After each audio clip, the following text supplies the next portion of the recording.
आंचल सिंह और आपका स्वागत है हमारे चैनल पर। सुप्रीम कोर्ट ने केजरीवाल सरकार को बड़ी फटकार लगाई है और साथ में महाराष्ट्र, पश्चिम बंगाल और तमिलनाडु के सरकारों को भी जवाब मांगा है और कोरोना वायरस के चलते जिस तरीके से अव्यवस्था है उस पर भी उन्होंने टिप्पणी की। और वहीं पर हम बात करते हैं दिल्ली में अरविंद केजरीवाल सरकार को जिस तरीके से लताड़ लगाई है सुप्रीम कोर्ट ने कि शव की अव्यवस्था के साथ साथ टेस्टिंग पर भी सवाल उठाए हैं और केजरीवाल से जवाब मांगा है। तो दिल्ली में कोरोना वायरस के बढ़ते मामलों और लगातार खराब होती स्थिति पर आज सुप्रीम कोर्ट में सुनवाई हुई। सर्वोच्च अदालत ने इस दौरान दिल्ली के हालात पर चिंता व्यक्त की है और साथ में सुप्रीम कोर्ट ने केजरीवाल से पूछा है कि दिल्ली में टेस्टिंग कम क्यों हो रही है। साथ ही अस्पतालों में शव के रख रखाव को लेकर भी सुप्रीम कोर्ट ने सरकार को फटकारा है। तो दिल्ली में जिस तरीके से शव के रख रखाव किए जा रहे हैं वो काफी दुख देने वाला है, सुप्रीम कोर्ट का ये कहना है। और साथ में सुप्रीम कोर्ट ने कहा है कि दिल्ली में कोई बड़ी दिक्कत है क्योंकि टेस्टिंग अब 7,000 से कम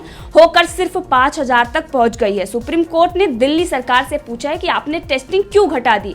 मुंबई और चेन्नई जैसे शहरों में टेस्टिंग बढ़ा दी गई है और आज 15,000 से 17,000 टेस्ट रोज किए जा रहे हैं, लेकिन दिल्ली में सिर्फ और सिर्फ 5,000 टेस्टिंग हो रही है। शव के साथ किस तरीके से व्यवहार किया जा रहा है, ये हालात बहुत खराब हैं। जो दिल्ली से तस्वीरें आई थी किस तरीके से कि शव को डस्टबिन में फेंका जा रहा है, कहीं पर नाले से निकल रहे हैं शव, तो ये जो दुखद है और जिस तरीके से अव्यवस्था दिल्ली में फैली हुई है तो इस पर सुप्रीम कोर्ट ने स्वतः संज्ञान लिया था और केजरीवाल को फटकार लगाई है। तो सुप्रीम कोर्ट ने कहा है कि जब देश में कोरोना वायरस के संक्रमण के मामले रोज 10,000 जा रहे हैं तो समझ में नहीं आ रहा है कि टेस्टिंग क्यों घटा दी गई है। दिल्ली सरकार यानी केजरीवाल से उन्होंने पूछा है कि टेस्टिंग बढ़ाने के लिए आपने क्या किया, ये बताना होगा। इसके अलावा दिल्ली में शव के रखरखाव की हालत भी काफी खराब है और परिवार के लोगों को मौत की जानकारी नहीं दी जा रही है। सुनवाई के दौरान सॉलिसिटर जनरल ने सुप्रीम कोर्ट को बताया कि केंद्र सरकार की ओर से शव को लेकर गाइडलाइंस जारी की गई है। सॉलिसिटर जनरल ने कहा कि मरीजों के इलाज को लेकर सरकारों द्वारा काम किया जा रहा है, लेकिन कल जो देखा गया वो काफी भयावह था। जिस तरीके से मीडिया में खबरें चली, जिस तरीके से तस्वीरें सामने आई दिल्ली की, उसके बाद सुप्रीम कोर्ट ने स्वतः संज्ञान लेते हुए ये दिखाया कि किस तरीके से दिल्ली में अव्यवस्था है, शव की जो रख रखाव है वो कितनी दुखद है और वहीं पर टेस्टिंग भी दिल्ली में घटा दी गई है।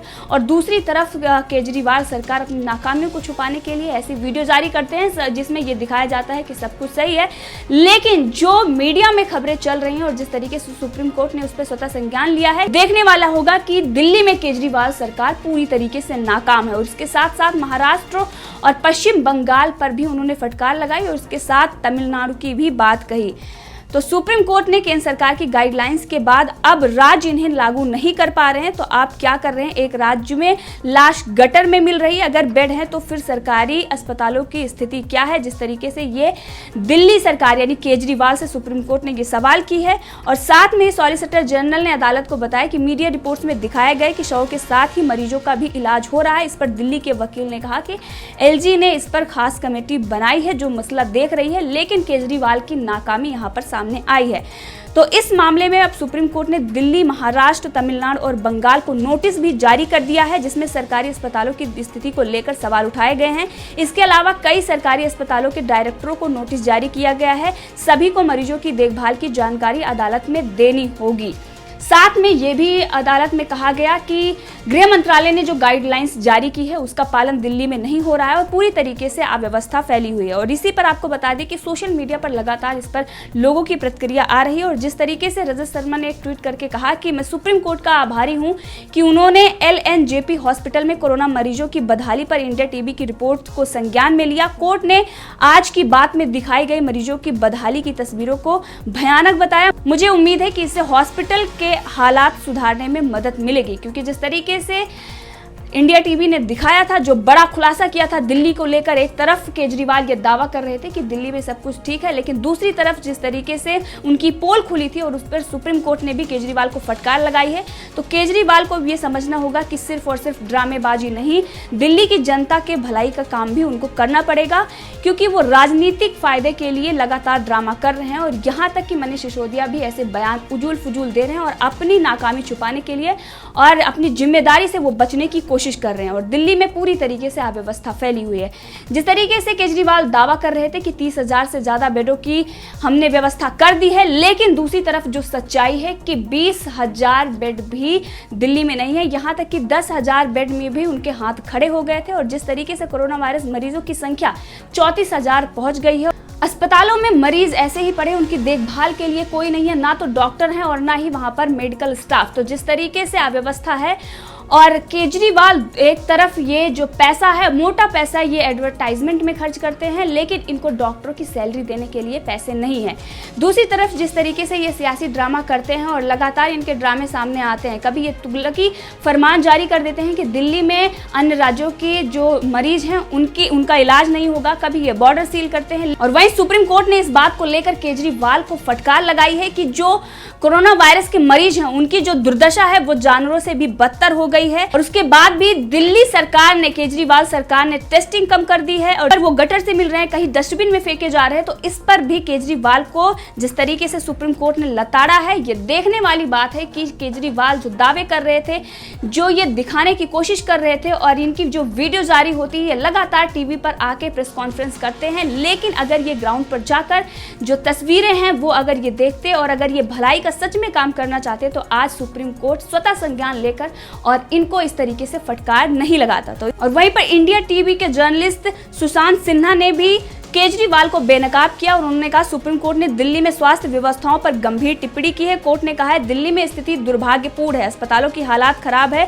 डेड बॉडी को ठीक से नहीं रखा जा रहा है, मरीज के परिजनों को मरने पर जानकारी नहीं दी जा रही है, दिल्ली में टेस्टिंग कम करने पर भी सवाल उठाए हैं। तो इंडिया टीवी ने LNGP हॉस्पिटल की भयानक स्थिति पर जो रिपोर्ट दिखाई थी, ये उसका बड़ा असर हुआ है। आज सुप्रीम कोर्ट ने सुनवाई में इंडिया टीवी की रिपोर्ट का जिक्र करते हुए LNGP को भी नोटिस जारी किया है और बुधवार तक जवाब मांगा है। दिल्ली में स्थिति को भयानक बताया, दिल्ली सरकार से भी रिपोर्ट मांगी गई है। तो जिस तरीके से दिल्ली में आंकड़े छुपाए जा रहे हैं और केजरीवाल ने कहीं बड़ा घोटाला किया है, इस वक्त भी किस तरीके से दिल्ली में जो आंकड़े हैं और किस तरीके से जो सरकार पेश कर रही है उसमें काफी अंतर देखने को मिल रहा है। और जिसके बाद अब सुप्रीम कोर्ट ने इसमें हस्तक्षेप किया है, क्योंकि ये काफी दिन से चल रहा था, काफी दिनों से ये तस्वीरें सामने आ रही थी, दिल्ली के अस्पतालों की अव्यवस्था सामने आ रही थी। और उसी पर संबित पात्रा ने भी केजरीवाल को बेनकाब करते हुए कहा है कि सुप्रीम कोर्ट ने दिल्ली सरकार को फटकार लगाई है।